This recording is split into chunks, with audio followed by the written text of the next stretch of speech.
Halo, balik lagi sama gue Ski dari Telset. Pasar tablet murah memang punya logika sendiri. Kebanyakan pengguna tidak mencari performa buas atau fitur yang wah. Tapi di pasar tablet murah, pengguna biasanya lebih cari kebutuhan yang sederhana, kayak layar besar untuk konsumsi konten, baterai tahan lama, dan performa yang cukup stabil untuk aktivitas harian. Di titik ini, Redmi Pad 2 4G hadir dengan pendekatan yang cukup realistis. Tablet ini menawarkan spesifikasi yang terlihat menjanjikan di atas kertas, tapi sadar diri soal segmentasi. Di review kali ini, satu hal yang perlu dipahami dari awal adalah ini bukan tablet untuk menggantikan laptop. Terus juga ini bukan tablet untuk perangkat gaming atau multitasking yang ekstrim. Ini adalah device yang dirancang untuk jadi daily companion, teman santai untuk belajar, kerja ringan, untuk hiburan. Namun, dengan desain metal, layar besar, serta dukungan stylus, ekspektasi pengguna seringkali naik terlalu tinggi. Jadi pertanyaannya, apakah tablet ini benar-benar worth it atau sekedar terlihat menarik di atas kertas?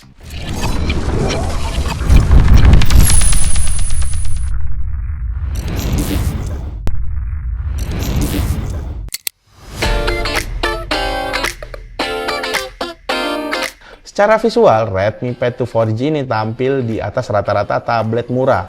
Material metal unibody ini langsung memberikan kesan solid dan premium. Kayak bukan gimmick gitu ya.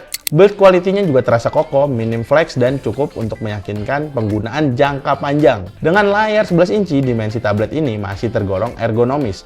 Bobotnya sekitar 510 gram. Memang yang paling ringan, tapi distribusinya cukup baik sehingga masih nyaman digunakan untuk sesi panjang seperti nonton atau membaca. Tapi ada satu detail kecil yang terasa kurang dipikirkan secara matang.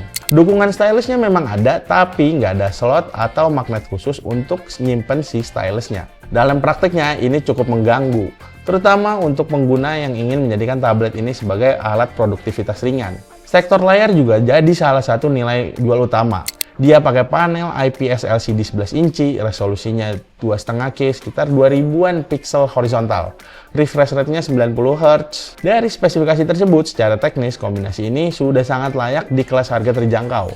Tampilannya terlihat tajam, warna cukup akurat untuk konsumsi konten, dan refresh rate-nya 90 Hz, memberikan pengalaman scrolling yang lebih halus daripada panel 60 Hz. Untuk aktivitas seperti streaming YouTube atau Netflix, baca e-book, browsing, pengalaman visualnya udah lebih dari cukup. Namun, ada beberapa komprominya. Misalnya, brightness-nya terbatas, kurang optimal untuk dipakai di luar ruangan. Refleksi layar juga masih cukup kerasa.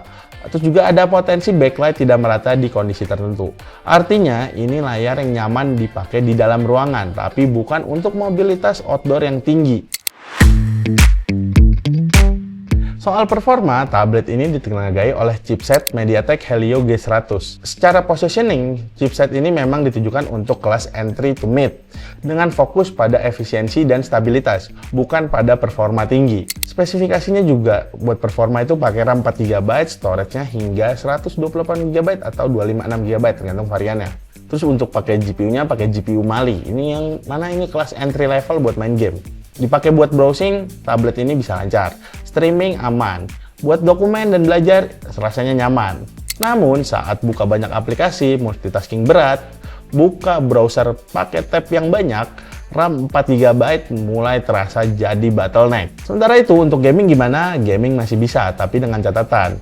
Buat main Mobile Legends, ini bisa untuk disetting medium, dia bisa berjalan dengan mood.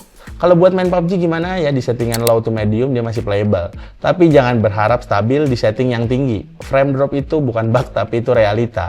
Jadi kalau buat main game ya ekspektasinya diatur gitu. Ya setidaknya masih bisa dipakai buat push rank Mobile Legends. Selain itu di sisi konektivitas, tablet ini udah ngedukung sinyal 4G.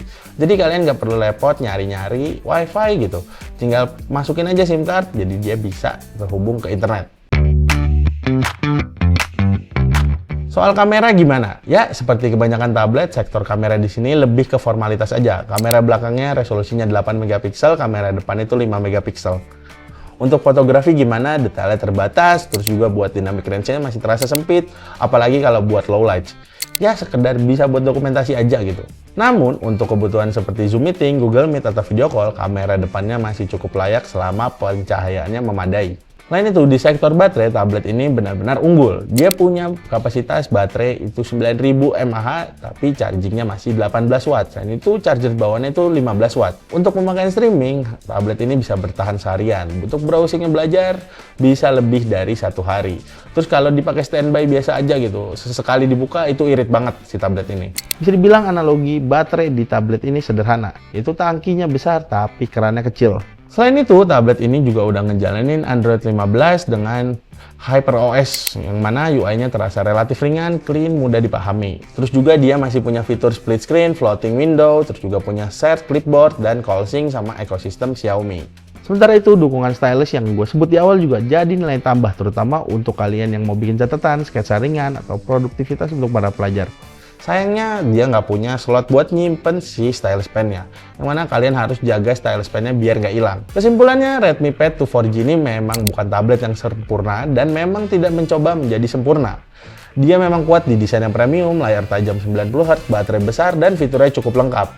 Namun tetap punya kompromi, mulai dari RAM 4GB yang terasa terbatas, performa yang biasa-biasa aja gitu, bukan untuk heavy use, layar yang kurang optimal untuk di luar ruangan, serta charging yang lambat. Jadi siapa yang cocok untuk pakai tablet ini? Kalau kesimpulan dari kita, itu yang cocok itu para pelajar, pengguna kasual, anggota keluarga, terus juga penikmat konten.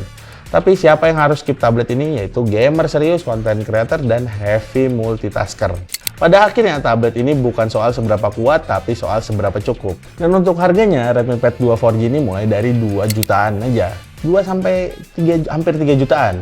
Yang mana ini definisi cukup masuk akal selama ekspektasinya tetap dijaga. Oke, kalau gadget yang kita bahas barusan ini adalah gadget incaran kalian, langsung aja cek keranjang di bawah. Jangan lupa juga untuk like, share, dan subscribe. Komen di bawah gadget apa yang mau kita bedah selanjutnya. Gue Yeski dari Telset, sampai jumpa lagi di video-video berikutnya. Bye!